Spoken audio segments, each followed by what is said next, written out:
Hello everyone, welcome back to my channel self learning. आज हम बात करेंगे एक्सपीरियंस लर्निंग के बारे में, जो कि है अनुभवजन्य शिक्षण, और इसके विषय में अध्ययन करें। इसके पहले मैं बता दूं कि यूजीसी नेट एजुकेशन की हमारी कंप्लीट प्रिपरेशन चल रही है, जिसमें हमारी चले यूनिट नंबर 4। तो अगर अभी आप पहली बार हमारे इस चैनल को देख रहे हैं, तो अगर आपका सब्जेक्ट एजुकेशन है तो आप हमारे साथ बेशक जुड़ सकते हैं और जो हमारी कोर्स है उसका लाभ उठा सकते हैं, क्योंकि कम्प्लीटली फ्री है, कोई आपको चार्जेस नहीं देने हैं। ठीक है, तो अभी हमारी जो 3 यूनिट है वो कंप्लीट हो चुकी है। ये यूनिट नंबर 4 है जो हम स्टार्ट कर रहे हैं। स्टार्ट नहीं, काफी सारे वीडियोस ऑलरेडी आ चुके हैं, जिसमें अब हमारा जो टॉपिक है वो है एक्सपीरियंस से लर्निंग के बारे में। तो चलिए स्टार्ट करते हैं। तो एक्सपीरियंस से लर्निंग के बारे में अगर हम समझें तो इसका मतलब ही हो जाता है अनुभवजन्य शिक्षण। अनुभव आपको कब आता है? जब आप कोई भी कार्य को करते हैं तब आप उसका अनुभव लेते हैं। सपोज करते हैं, अगर आपने पहली बार लूडो खेलना है तो पहली बार तो आता नहीं, लेकिन अगर आप एक बार खेलते हैं, दूसरी बार आप उससे थोड़ा सीख जाते हैं, तीसरी बार और ज्यादा सीख जाते हैं। तो ये जो है वो आपको अपने एक्सपीरियंसेस के बल पर मिलता है। जो आप अनुभव करते हैं उससे आप सीखते हैं। ठीक है, तो यही है एक्सपीरियंस लर्निंग। लेकिन अब हम इसका टर्म समझते हैं, क्योंकि एग्जाम में जो क्वेश्चंस आते हैं वो किस प्रकार से पूछे जाते हैं। ठीक है, तो यहाँ पर फर्स्ट जो टर्म है उसको आपको समझ लेना है कि when learning is facilitate bye experience. जब लर्निंग जो है वो फैसिलिटेट होती है किससे? एक्सपीरियंसेस से, अनुभव से, तो उसे कहते हैं एक्सपीरियंस लर्निंग। ठीक है, और यहाँ पर जो ये टर्म है इसको एक्सप्लोर किया था सबसे पहले जॉन डीवी ने और जीन पियाजे ने, जो कि अपने आप में बहुत बड़ा रोल अदा करते हैं पूरे एजुकेशन के फील्ड में। चाहे आप फिलोसॉफिकल वे देखें या सोशलॉजी साइकोलॉजिकल वे देखें, दोनों का बहुत महत्वपूर्ण रोल है। जैसे कि जॉन डीवी जो है वो प्रैग्मेटिज्म के बहुत ज्यादा इम्पोर्टेंस रखते हैं उनके उनके जो कार्य हैं उसमें। और जीन पियाजे जो है उन्होंने डेवलपमेंट थ्योरी दी है।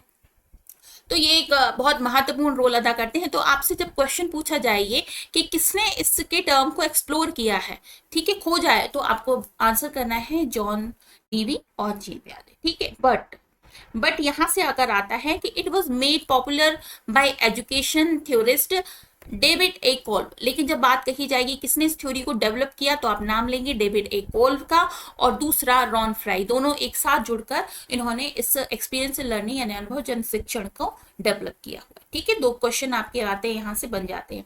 अब ये किस आइडिया पर बेस होती है? तो ये आइडिया क्या है? The idea that learning is a process. यहाँ पर जो आइडिया है इसके पीछे वो क्या है? लर्निंग जो है वो एक प्रक्रिया है, एक क्रिया विधि है ना। और जिससे क्या है, आपका नॉलेज जो है वो लगातार बढ़ता रहता है, ट्रांसफॉर्मेशन होता रहता है उसमें एक्सपीरियंसेस के कारण। जो आप अनुभव लेते हैं कार्यों को करने के दौरान, इस प्रक्रिया के दौरान, उसके कारण से आपका अनुभव बढ़ता है, आपका नॉलेज भी बढ़ता जाता है। ठीक है, नेक्स्ट आता है यहाँ से एक्सपीरियंस लर्निंग की जो थ्योरी है डेविड कोल्ब ने दी थी। इन्होंने क्या किया था? Who was publish his model 1984। जब आपको क्वेश्चन पूछा जाता है इनका जो मॉडल है वो कब पब्लिश हुआ है, तो आपको बताना है 1984 में हुआ है, डेविड ए कोल्ब का, जिसमें इन्होंने इसकी बात कही है। नेक्स्ट जो इसमें क्वेश्चन बनता है वो क्या है? His theory was work on 2 levels. इनके इस जो थ्योरी उसके कितने लेवल हैं? तो 2 लेवल हैं, 2 स्तंभ है या स्तर है। पहला जो स्तर है वो क्या कहलाता है? 4 स्टेजेस साइकिल ऑफ लर्निंग। यहाँ पर जो 4 स्टेज की बात कही जाएगी, 4 स्टेज साइकिल है, मतलब जो पूरा लर्निंग का जो प्रोसेस है उसकी 4 स्टेजेस हैं। ठीक है, नेक्स्ट आता है 4 सेपरेट लर्निंग स्टाइल, और 4 सेपरेट लर्निंग की स्टाइल्स। ठीक है, अब कोल्ब क्या कहते हैं? कोल्ब जो है उनकी थ्योरी कहती है has a holistic perspective which is include experience, perception, cognition और बिहेवियर। ठीक है, अब जो होलिस्टिक की बात करते हैं कोल्ब अपनी थ्योरी में, उन्होंने कहा कि जो हमारी थ्योरी है वो क्या है? एक होलिस्टिक पर्सपेक्टिव पे काम करती है। मतलब होलिस्टिक का मतलब होगा, जब मैं आपसे कहूं कि आपके होलिस्टिक डेवलपमेंट की हम बात कर रहे हैं, इसका मतलब है आपका ओवरऑल डेवलपमेंट, जिसमें आपका फिजिकल भी हो, साइकोलॉजिकल भी हो, आपका कॉग्निटिव डेवलपमेंट भी हो, हर तरीके का हो, मतलब जिसमें सारी चीजें इंक्लूड हो जाए, वो होलिस्टिक प्रोस्पेक्टिव कहलाता है। ठीक है, अब इन्होंने क्या किया है? इनकी थ्योरी में होलिस्टिक प्रोस्पेक्टिव में क्या बात कही गई है? एक्सपीरियंस की बात कही है, मतलब अनुभव होना चाहिए। फिर दूसरा परसेप्शन, आपका दृष्टिकोण होना चाहिए सीखने के प्रति। तीसरा आता है कॉग्निशन, आपका जो विचार है, संज्ञानात्मक विचार है, वो इंप्रूव होना चाहिए। इसके बाद में आपके व्यवहार में भी कंटिन्यूसली परिवर्तन आना चाहिए इस दौरान। ठीक है, तब आपका ये अप्रोच काम करता है। ठीक है, इनकी थ्योरी के हिसाब से। अब इनके जो 4 स्टेजेस बताए हैं ना, फर्स्ट वाला जो बताया है 4 स्टेज साइकिल जो है लर्निंग की, वो क्या क्या है। तो यहाँ पर 4 स्टेज में बात करते हैं कॉन्क्रीट लर्निंग की, मतलब मूर्त रूप से सीखना। जब आपके सामने कोई ऑब्जेक्ट होता है उसके बाद आप सीखते हैं। जैसे आपको मिट्टी का खिलौना बनाना सीखना है, तो आपके पास मिट्टी दी हुई हो, क्ले दिया हुआ हो, तब आप उसे खिलौना बनाना सीखेंगे। ठीक है, तो कॉन्क्रीट लर्निंग जब आपके सामने ऑब्जेक्ट होता है।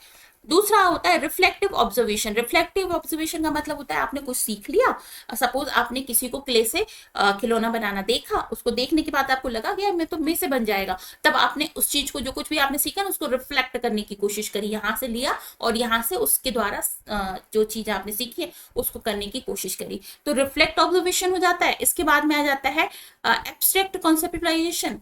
अब यहाँ पर मूर्त रूप से आपने सीख लिया, अब लेकिन आप मन ही मन में थिंकिंग कर रहे हैं लगातार। जैसे आपने देखा होगा ना, जब सपोज आप कुछ खेलना सीखते हैं, या फिर कोई पेंटिंग बनाना सीखते हैं, या फिर कुछ भी अलग कोई भी कार्य आप करना सीखते हैं, तो लगातार आपके मन में वही सारी चीजें दौड़ती रहती हैं। तो वो क्या होता है, एब्स्ट्रैक्ट वे में आप सीख रहे हैं, तो एब्स्ट्रैक्ट कंसेप्चुलाइजेशन होता रहता है। नेक्स्ट आ जाता है आपका एक्टिव एक्सपेरिमेंटेशन, मतलब जैसे कहते हैं आप एक्टिव रूप से उसका एक्सपेरिमेंट करके भी देखें। ठीक है, ये एक साथ रख लिखा हुआ है, उसको बीच में आप गैप कर लीजिएगा। ठीक है, फिर आता है कोल्व क्या कहते हैं, इनकी जो दूसरी है, मतलब 4 stages separate learning style. Separate learning style को आपको देखना है, इसमें क्या क्या है। इसमें उन्होंने कहा है कि ये जो पूरा स्टाइल है ना, इसमें डाइवर्जिंग आता है, एसिमिलेशन आता है, कन्वर्जिंग आता है और एकोमोडेटिंग आता है। मतलब ये 4 प्रकार के आते हैं। डाइवर्जिंग वाली बात भी होगी, एसिमिलेट करना मतलब सबको जोड़ना भी होगा, कन्वर्जिंग उसके अलग अलग प्रकार को भी सीखना होगा, फिर उसको एकोमोडेट करना होगा। ठीक है, ये 4 लर्निंग की स्टाइल्स है। तो इस स्लाइड में हमारे पास क्या क्या क्वेश्चन बनते हैं, इसमें बनता है आपका इनका मॉडल कब आया, तो 1984 में आए। इसके लेवल कितने हैं, 2 लेवल हैं, तो हर एक लेवल के 4 स्टेजेस हैं, कौन कौन से हैं वो आपको यहाँ से नोट करके रखना है। ठीक है, क्वेश्चन में पूछे जा सकते हैं कि होलिस्टिक प्रोस्पेक्टिव में कौन कौन सी बातें कही गई हैं कोल्ब की, तो वो आपको बता देना है। 4 स्टेजेस में क्या क्या बात कही है, कौन सी लर्निंग की बात कही है, तो वो आपको याद रखना है। ठीक है, नेक्स्ट आ जाता है एक्सपीरियंशियल लर्निंग की जो साइकिल है वो क्या है। अब लर्निंग की जो साइकिल है वो क्या है, जो लगातार चलने वाली प्रक्रिया, उसी को तो साइकिल कहते हैं ना, पहिया है जो लगातार राउंड राउंड घूमता रहता है। तो फर्स्ट जो है भाई, आप कुछ भी काम करेंगे ना, एक्टिंग करेंगे, मतलब कोई भी चीज को करने के लिए उसकी प्रक्रिया को स्टार्ट करेंगे, उसके बाद उससे आपको कुछ एक्सपीरियंस मिलेगा, कुछ आपको अनुभव मिलेगा, अनुभव को आप फिर रिफ्लेक्ट करेंगे, और रिफ्लेक्ट करने के बाद में उसकी थिंकिंग करेंगे, सोचेंगे, उसके बाद वापस से एक्टिंग करेंगे। ठीक है, सपोज करते हैं आप पहली बार लूडो खेल रहे हैं, लूडो आपसे पहले बनता नहीं है, पहले आपने खेला, आप हार गए, दूसरी बार आप फिर सोच रहे हैं, फिर खेल रहे हैं, फिर थोड़ा आपको लगा कि आप सेकंड नंबर पे आ गए, फिर सोच रहे हैं, फिर कर रहे हैं, फिर खेल रहे हैं, तब पता चला कि कैसे किसकी गोटी मारी जाती है, कैसे आगे बढ़ा जाता है।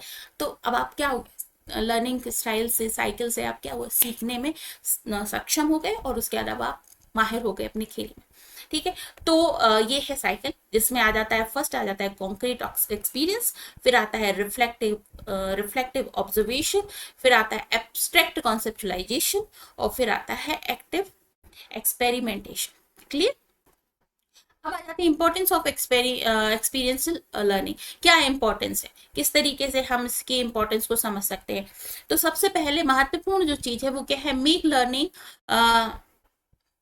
रिलेटेबल और रिलेटेबल टू पार्टिसिपेंट, मतलब जो बच्चे सीख रहे हैं ना, उनको जो लर्निंग है वो रिलेटेबल होना चाहिए उनको सीखने के लिए। Increase effectiveness of learning, increase होना चाहिए लर्निंग का जो महत्व है ना, उसको इफेक्टिव करने की, इफेक्टिवनेस उसकी बढ़ाने की जरूरत है। मतलब जो पार्टिसिपेंट हैं वो उनकी स्किल बढ़ जाए, प्रॉब्लम सॉल्विंग मेथड्स के द्वारा उनकी क्रिटिकल थिंकिंग इंप्रूव हो जाए। ठीक है, जो फर्स्ट है, हाँ, जो फर्स्ट है make learning relatable to participant. अब यहाँ क्या है, participant build on way already know and are provide with opportunity to make a connection between the new concept and existing ones। Suppose करते हैं कि आपके पास पहले से ही कोई नॉलेज है और आपने साथ ही साथ में कुछ नया नॉलेज भी गेन किया, तो दोनों के बीच में क्या हो, आप संबंध बना सके, पहले से जो जानते हैं और अभी जो आप सीख रहे हैं, दोनों के बीच में आप कनेक्शन बिल्ड कर सके। ठीक है।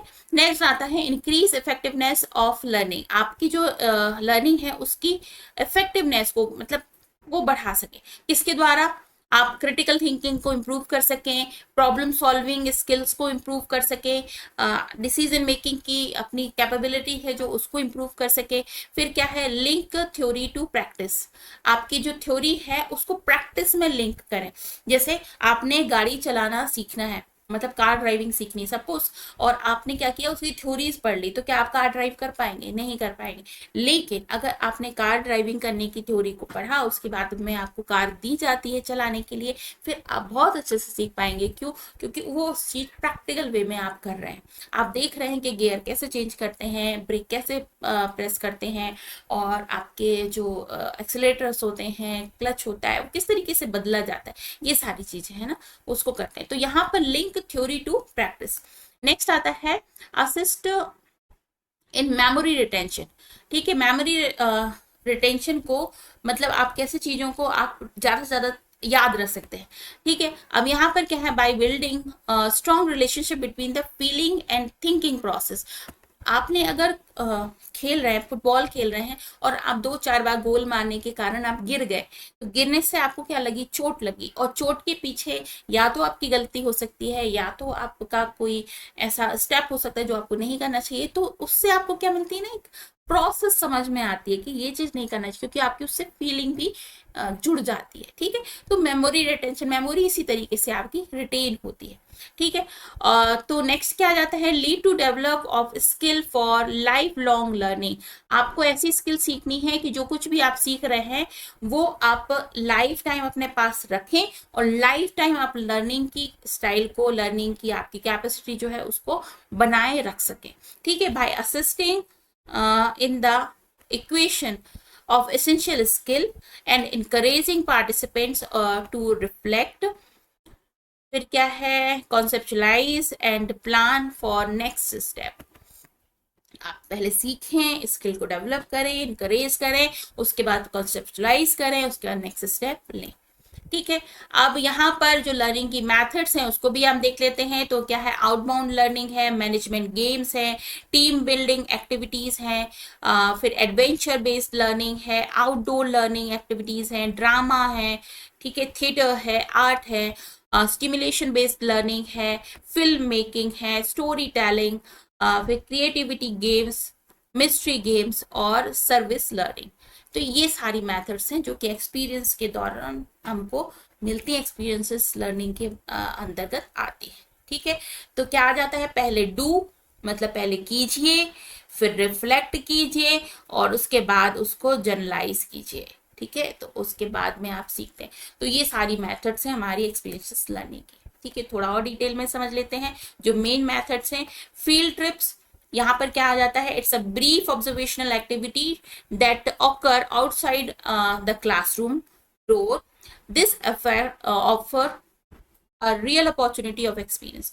पहले आपको क्लासरूम से बाहर लेकर किसी फील्ड पर ले जाया जाए, कोई कार्य आपसे कराया जाए, कार्य कराने के बाद में आपको समझ में आएगा कि हाँ ये कैसे होता है। सपोज करते हैं आपको किसी झुग्गी झोपड़ी में के ऊपर केस स्टडी करनी है। ठीक है, आप जब तक वहां जाएंगे नहीं तब तक आप कैसे केस स्टडी करेंगे? पहले आप जाएं, वहां की जो एनवायरमेंट है उसको जज करें, वहां को स्मेल करें, तब जाके आप उसकी केस स्टडी को कर पाएंगे। तो ये हो गया एक्सपीरियंस लर्निंग का। तो फील्ड ट्रिप हो जाता है। ठीक है, नरेटिव हो जाता है। नेक्स्ट क्या आ जाए, specific and sensory debates details provide by the author to get reader involve into the story. आप कोई भी चीज सीख रहे हैं ना, उसको इतने अच्छे से नरेट करें, मतलब पढ़ाएं, सुनाएं, जिससे कि आपको किसी जो सीखने वाला है उसको समझ में आए। फिर क्या, एक्सपेरिमेंट्स मतलब आप प्रैक्टिकल करें, तो उससे भी आपको बहुत अच्छे से सीखने मिलता है। प्रूविंग हाइपोथेसिस करेक्ट और wrong by trial and error method. अब देखिए, ट्रायल और एरर का मतलब ही क्या होता है, करो, गलती करो, फिर सीखो, गलती करो, फिर सीखो। ठीक है, तो आपने कोई हाइपोथेसिस बनाई है, कोई परिकल्पना बनाई है, एक्सपेरिमेंट आप करते हैं। हो सकता है आपकी हाइपोथेसिस सही भी हो, और हो सकता है आपकी हाइपोथेसिस गलत भी हो, तो उससे आपको बहुत कुछ सीखने को मिलता है। ठीक है, experiment tells the learner about causes and its effect. ठीक है, नेक्स्ट आता है सिमुलेशन। यहाँ पर the teacher control an artificial world to achieve desire result. आप सिमुलेशन का मतलब होता है एक तरीके से परिकल्पना, मतलब दिखा देना, कल्पना के फॉर्म में दिखा देना। तो यहाँ पर टीचर जो है वो क्या करता है, एक आर्टिफिशियल वर्ल्ड आपके लिए क्रिएट करता है ताकि आप उस तरीके की एक्सपीरियंस को ले सकें। फिर आता है गेम्स। गेम्स बहुत अच्छी चीज होती है, जब आप गेम्स के माध्यम से कोई भी चीज सिखाई जाती है तो आपकी फिजिकल बॉडी भी उसमें इन्वॉल्व होती है ताकि आप उसे सीख पाते हैं। ठीक है, नेक्स्ट आता है स्टोरी टेलिंग। स्टोरी टेलिंग मतलब कोई भी चीज आपको स्टोरी के माध्यम से सिखाई जाए, सुनाई जाए, समझाई जाए तो वो एक तरह से अमर बन जाती है, आपके मेमोरी में अमर बन जाती है, आपको हमेशा वो स्टोरी याद रहती है। ठीक है, जो भी कन्वेइंग करना, जो भी आप इवेंट है उसको इस तरीके से कन्वे करें जैसे आप कोई कहानी सुना रहे हैं। नेक्स्ट आता है फोकस्ड इमेजिंग। यहाँ पर imagine experience exercise nature and develop student creative potential. The students relax and experience the situation first hand. ठीक है, यहाँ पे जो कुछ भी आपने सीखना है उसको इमेजिन करें, उसको इमेजिन करने की एक्सरसाइज करें, उसके बाद उसको समझने की कोशिश करें। नेक्स्ट आता है रोल प्लेइंग। आपको एक किसी कहानी या नाटक में एक तरह का रोल दे दिया जाए, उसका एक्ट आप करें तो उससे जुड़ी हुई चीजों को आप बहुत अच्छे से सीख सकते हैं। फिर आता है मॉडल बिल्डिंग। आपसे कहा जाए कि किसी एक विषय पर आप मॉडल का निर्माण करें, चार्ट्स का निर्माण करें तो उससे आप बहुत अच्छे से सीख पाएंगे। फिर आता है सर्वे। आप जाकर कहीं पर सर्वेक्षण करें, देखें, जानें, सीखें लोगों को, उनकी प्रॉब्लम्स को समझें तो कुछ उस चीज के बारे में आप बहुत अच्छे से सीख जाते हैं। ठीक है, तो ये था एक्सपीरियंस लर्निंग। आई होप आपको क्लियरली समझ में आया होगा। इससे रिलेटेड क्वेश्चन कैसे बन सकते हैं उसके बारे में भी आपको समझ में आया होगा। तो अगर वीडियो अच्छा लगा तो ज्यादा से ज्यादा लाइक जरूर कीजिएगा, शेयर कीजिएगा। अगर फर्स्ट टाइम देख रहे हैं तो सब्सक्राइब जरूर कर लीजिएगा चैनल को। अब आप अगर एग्जाम को टारगेट करना चाहते हैं जून मंथ का, तो आपको क्या करना है, रीड करना है रेगुलरली। अपने जो भी आपका विषय है, पेपर 1 पेपर 2 दोनों की आपको अच्छे से रीड करना है। इसके बाद में आपको कोई भी बुक खरीदनी चाहिए जिससे आप रेगुलर स्टडी कर पाए। अगर आप बुक खरीदना नहीं चाहते हैं तो आपको पीडीएफ नोट्स जरूर देखना चाहिए, क्योंकि आपको एक साथ सारे ही नोट्स मिल जाएं। तो इन सभी चीजों के लिए आप हमारे एप्लीकेशन को डाउनलोड कर सकते हैं। यहाँ पर आपको कंप्लीट पीडीएफ नोट्स भी मिल जाएंगे। आपकी लैंग्वेज हिंदी है, इंग्लिश है, कोई भी भाषा है, आपको वहाँ पर नोट्स मिल जाएंगे। आप हमारे नोट्स परचेस कर सकते हैं। टेस्ट सीरीज बहुत इंपॉर्टेंट होती है, क्योंकि जो भी आप पढ़ रहे हैं, जैसे आपने अभी ये एक्सपीरियंस लर्निंग पढ़ा, आपको इसके क्वेश्चंस कैसे बनते हैं इसके बारे में भी पता होना चाहिए। इसकी प्रैक्टिस करना बहुत जरूरी होता है। प्रीवियस ईयर में इससे कैसे क्वेश्चंस आए हैं ये भी आपको मालूम होना चाहिए। तो ये सारी चीजें आप हमारे एप्लीकेशन से ले सकते हैं। तो आप हमारे एप्लीकेशन को डाउनलोड जरूर कर लीजिए। लिंक आपको डिस्क्रिप्शन बॉक्स में मिल जाएगा। जैसे ही आप देखेंगे ना तो सेल्फ लर्निंग एप्लीकेशन के बारे में मिल जाएगा। दोनों ही यूजर्स के लिए आपको एप्लीकेशन मिल रहा है। आप चाहे एंड्रॉइड फोन यूजर से या फिर iOS यूजर से, दोनों के लिए आपको यहाँ पर लिंक बताया जा रहा है, तो आप उसे डाउनलोड कर सकते हैं। इसके अलावा अगर आपकी कोई भी क्वेरी है, कुछ भी चीज आप जानना चाहते हैं मुझसे, तो आप हमारे इस नंबर पर मुझे मैसेज कर सकते हैं। हमारा ग्रुप है, उसमें हम आपको ऐड करेंगे। टेलीग्राम चैनल पर आपको ये नोट्स जो है वो मिल जाएंगे, उस नोट्स को आप देख सकते हैं। इंस्टाग्राम पर आप मुझे फॉलो कर सकते हैं, फेसबुक पे कर सकते हैं, और आप हमारे एप्लीकेशन को जरूर डाउनलोड कर लीजिए। यहाँ पर आपको बहुत सारे बेनिफिट्स मिलेंगे। ठीक है, तो अगर आप ऐसे हैं जिस मान लेते हैं आप जॉब में हैं, आपके पास समय नहीं होता है, तो आप हमारे नोट्स से पढ़ाई कर सकते हैं। बहुत ही अच्छे नोट्स हैं, हिंदी इंग्लिश दोनों ही भाषाओं में, तो देख सकते हैं आप। ठीक है, तो आज के वीडियो में इतना ही। वीडियो इन्फॉर्मेटिव लगा हो तो लाइक जरूर कीजिएगा, सब्सक्राइब कीजिएगा, और अपने ही तरह के दोस्तों के साथ में इसे शेयर भी जरूर कीजिएगा। मिलती हूँ बहुत जल्द नेक्स्ट वीडियो में। तब तक के लिए अपना बहुत ख्याल रखिए। This is Monisha signing off. Bye bye.